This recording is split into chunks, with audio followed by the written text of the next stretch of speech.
time it was to return home.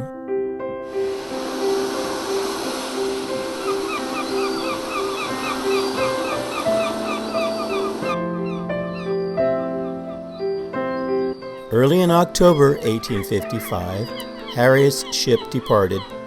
Nunc sent Harriet one last letter. "Good luck to you on your native soil. I miss you greatly, but know it was for your good that you should go home at this delightful weather instead of encountering a winter passage. Every person I meet has something kind to say of you. You have left a good name behind, and that is something, but not more than you deserve." Nunc had confessed earlier to Harriet's sister Mary on October 5, 1854, "I long to return home, but must remain nearly another year to fulfill my engagement with the President when I most reluctantly consented to accept the mission. Should a kind Providence prolong my days, I hope to pass the remnant of them in tranquility and in retirement at Wheatland. I have been kindly treated by the world, but am heartily sick of public life. Besides, a wise man ought to desire to pass time in privacy before his inevitable doom." London, 26 October 1855. My dear Harriet, I have but little time to write before the closing of the mail, having been much and unexpectedly engaged today. Almost every person I meet speaks kindly of you. London, November 2nd, 1855. My dear Harriet, Lord Clarendon told me yesterday that the Queen had expressed her regret not to have seen you before your departure. He said she had heard you were to marry Sir Fitzroy Kelly and expressed how much she would have been gratified had you been detained in England. Back home again, Harriet regaled all with stories of the heightened reality of London. She wrote, "People are free to think and act and speak here in England, which is not always the case in some of these continental governments. People are so free there, as with us, and it is a glorious privilege which we must travel and see others deprived of before we can appreciate the blessing it is to us." On March 4th, 1857, Nunc became President James Buchanan and was so from March 1857 to March 1861. Harriet, accustomed now to the world stage, became the original First Lady in the presidential mansion as decreed by Frank Leslie's Weekly. She had a wonderful time. Nunc did not.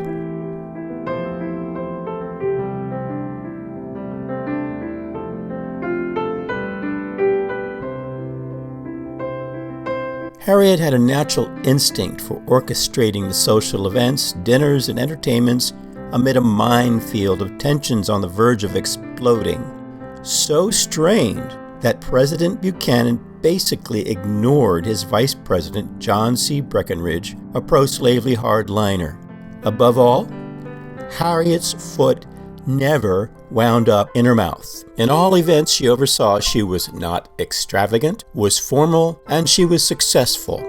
As the first woman in the presidential mansion to officially welcome a foreign delegation, the Japanese delegation, Harriet, seeing their mild horror at American foods, had a banquet in the White House state dining room that consisted of turtle soup, halibut, pigeon, and roast chicken, along with chicken and lobster salad, and, for American palates, boiled ham and ice cream.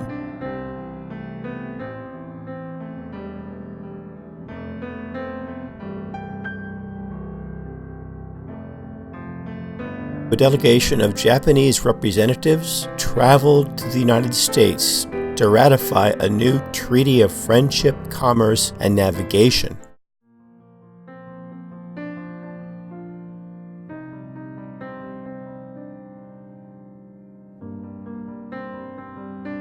Queen Victoria would always fondly refer to Harriet as "Dear Miss Lane." On a landmark visit to Canada, Victoria's youngest son, Albert Edward, the Prince of Wales, in the summer of 1860, was successfully prevailed upon by President Buchanan and Harriet to come see them and their country. I have learned from the public journals that the Prince of Wales is about to visit Your Majesty's North American dominions. I need not say how happy I should be to give him a cordial welcome to Washington. Your Majesty's most obedient servant, James Buchanan, June 4th, 1860. My good friend, I have been much gratified at the feelings which prompted you to write to me, inviting the Prince of Wales to come to Washington. It will give him great pleasure to have an opportunity of testifying to you in person that those feelings are fully reciprocated by him. I remain ever your good friend, Victoria R.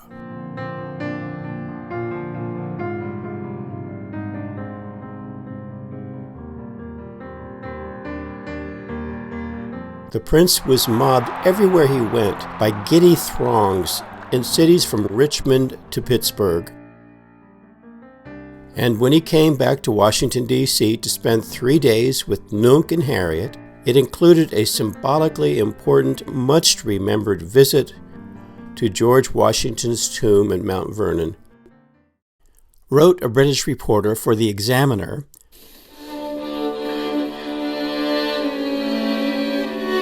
on October 3rd at the White House, the royal party were introduced to the president by Secretary Cass, President to Miss Lane. The meeting of the prince and the president was extremely cordial. At a dinner for about 30 that followed, the prince sat on the right of Miss Lane and across from the president.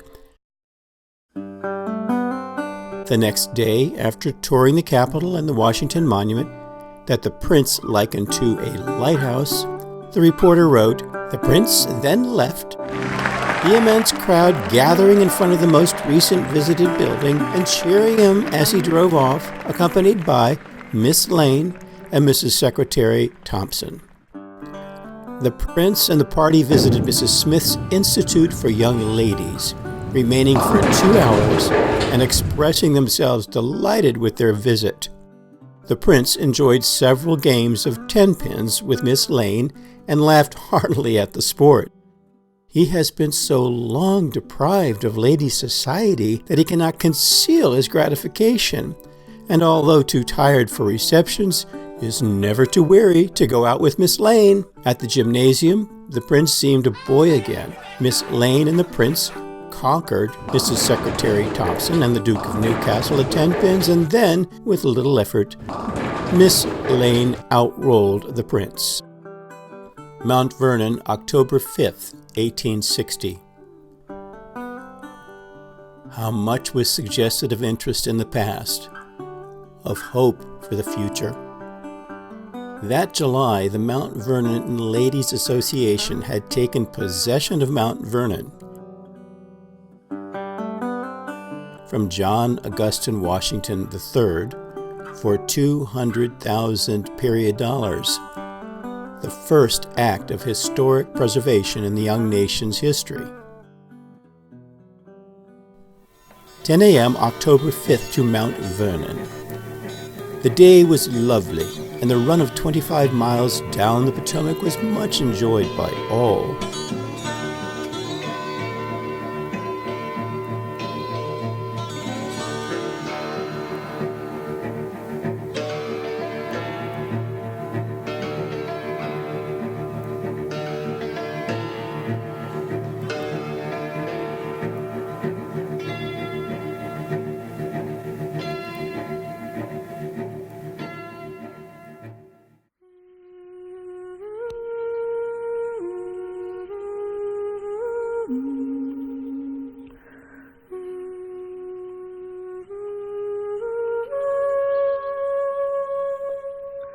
The house is sadly dilapidated It commands beautiful views from the rocky and wooded eminence from which it stands.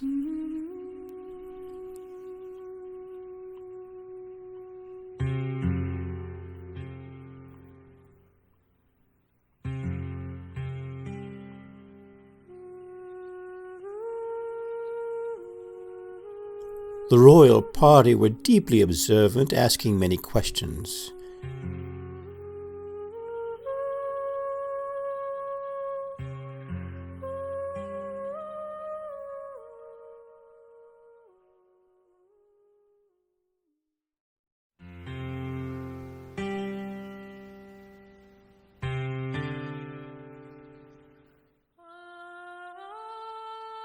Having inspected the house, the prince stood reverently uncovered in the room in which Washington died.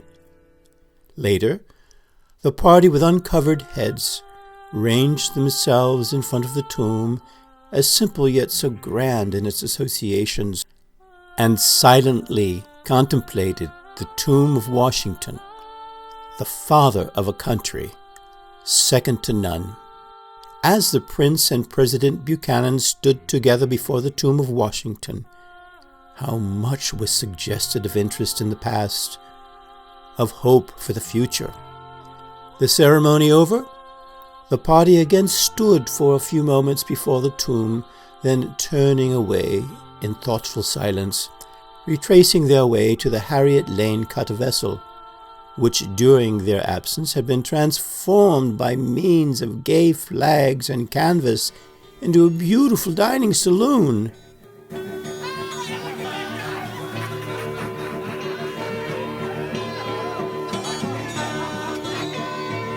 The steamer went slowly up the Potomac until dinner was over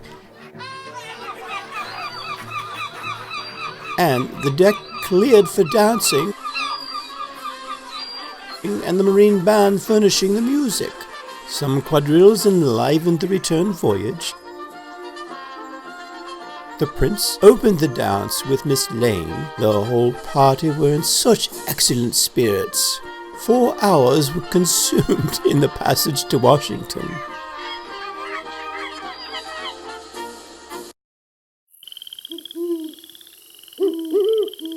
And the prince passed the night at the White House.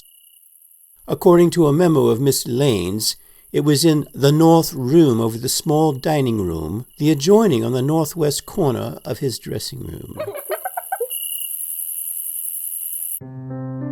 Buchanan wrote the Queen October 6, 1860, "In our domestic circle, the prince has won all hearts. His free and ingenuous intercourse with myself evinced both a kind heart and good understanding. I shall ever cherish the warmest wishes for his welfare. The visit of the prince to the tomb of Washington and the simple but solemn ceremonies at this consecrated spot will become a historical event and cannot fail to exert a happy influence on the kindred people of the two countries." He signed himself, "Always your good friend." Queen Victoria made a reply, "I am impelled to express how deeply I have been touched by the many demonstrations of affection which the Prince of Wales' presence has called forth. I fully reciprocate towards your nation the feelings thus made apparent, and look upon them as forming an important link to cement two nations of kindred origin and character."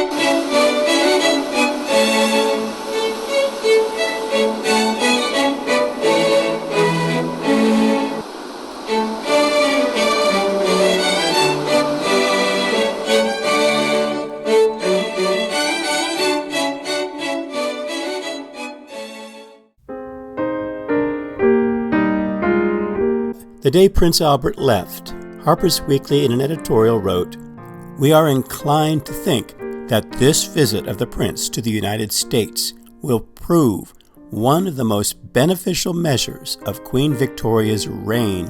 If the peace can be preserved between Great Britain and the United States, it matters very little what other powers may do. We think the possibility of a war between this country and Great Britain has been diminished by the Prince's visit.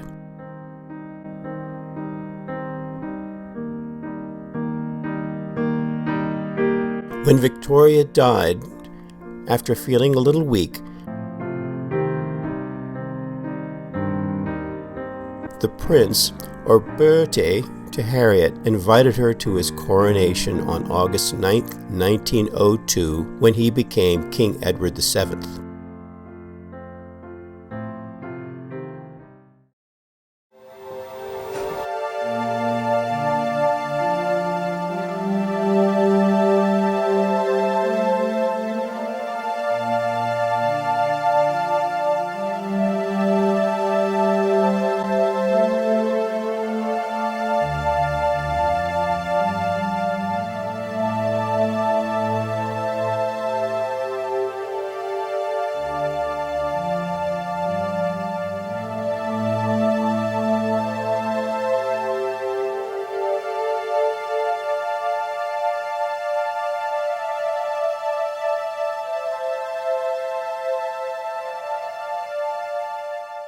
James Buchanan. In those 4 years, he, as a pro-Union but pro-enslavement Pennsylvanian, could muster no more than straddling the North-South divide until the Deep South states, upon Lincoln's election, seceded, while President Buchanan had 4 more months in office.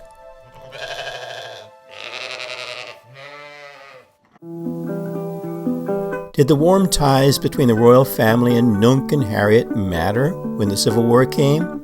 Queen Victoria, on May 13, 1861, just 2 months after Buchanan stepped down, issued the Proclamation of Neutrality, stating that the government of Great Britain would remain formally neutral in the United States' domestic affairs for the remainder of the war. She was holding back pressures to recognize the Confederacy, wrote historian Thomas Kaiser in 1990. Lord Thomas Palmerston, the Prime Minister, confided to a correspondent, "The day the North and South permanently divided would be the happiest day of our lives." Of almost 200 English newspapers examined by this author, only 19 supported the Union cause.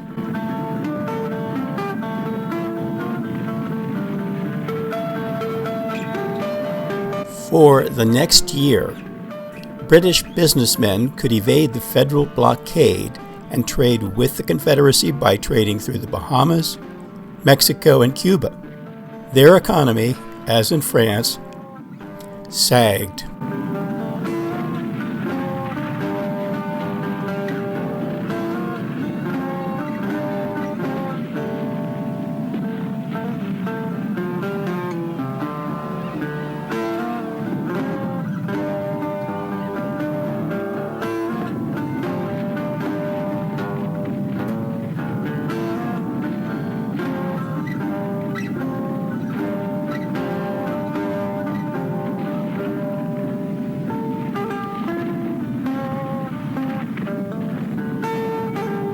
England's leaders waited skeptically after the Union Army held off Confederate General Robert E. Lee's all-out attempted incursion into Maryland in September 1862. They had initially seen Lincoln's declared Emancipation Proclamation as a political ploy.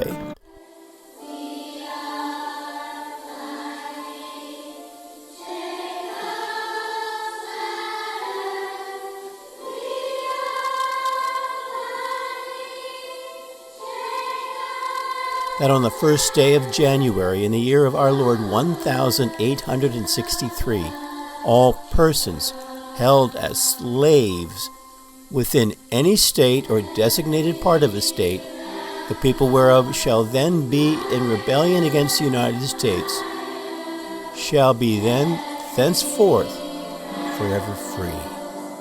When the Emancipation became law on January 1st, 1863, and foreign observers saw that it wasn't just a ploy, but henceforth a war against enslavement, all of the would-be allies of the Confederacy, England, France, and Russia, abandoned that position, condemned the Confederacy, and threw their support to the end to the Union cause.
All through her remaining life, Harriet campaigned for causes for the good.